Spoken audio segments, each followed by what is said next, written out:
Hello guys, welcome to my channel খেয়ালি রান্নাঘর। আজকের রেসিপি চিংড়ি মাছ দিয়ে মেটে আলু। মেটে আলুটা নিয়ে নিয়েছি, এবার মেটে আলুটা কেটে নেব। মেটে আলুটা কাটা হয়ে গিয়েছে, এবার এটা প্রেসার কুকারে দিয়ে দুটো সিটি দিয়ে নেব। কড়াইটা গরম হয়ে গিয়েছে, এবার পরিমাণ মতো তেল দিয়ে দেব।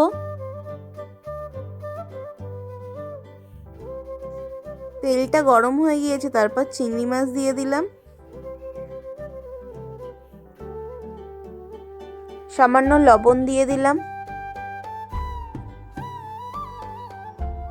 আর হলুদ দিয়ে দিলাম। মাছটা ভাজা হতে হতে মশলাটা করে নেব। তার জন্য নিয়ে নিয়েছি আদা, গোলমরিচ, শুকনো লঙ্কা আর জিরে। মাছটা ভাজা হয়ে গিয়েছে, এবার তুলে নেব।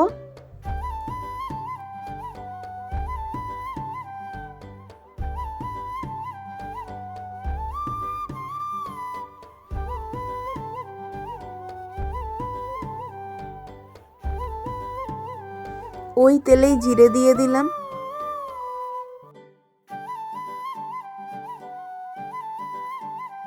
তারপর তেজপাতা দিয়ে দিলাম, তারপর আগে থেকে করে রাখা মশলাটা দিয়ে দিলাম।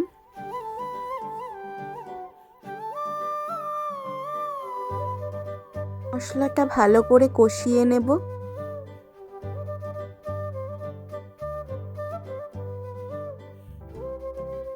তারপর স্বাদ মতো লবণ দিয়ে দিলাম আর পরিমাণ মতো হলুদ দিয়ে দিলাম।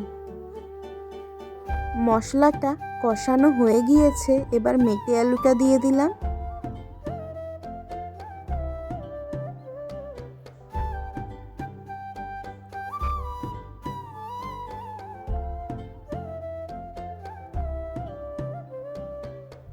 এবার উষ্ণ গরম জল দিয়ে দেব।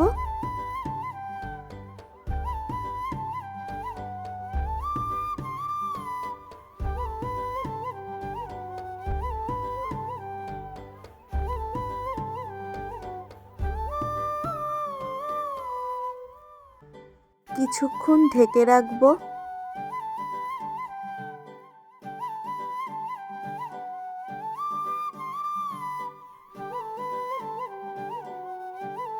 এবার চিংড়ি মাছটা দিয়ে দেব তরকারিতে। তারপর ধনিয়া পাতা দিয়ে দিলাম। সবশেষে গরম মশলা দিয়ে নামিয়ে নেব। তৈরি হয়ে গিয়েছে চিংড়ি মাছ দিয়ে মেটে আলু। ভিডিওটি যদি ভালো লাগে please like, comment, share and subscribe করে দেবেন।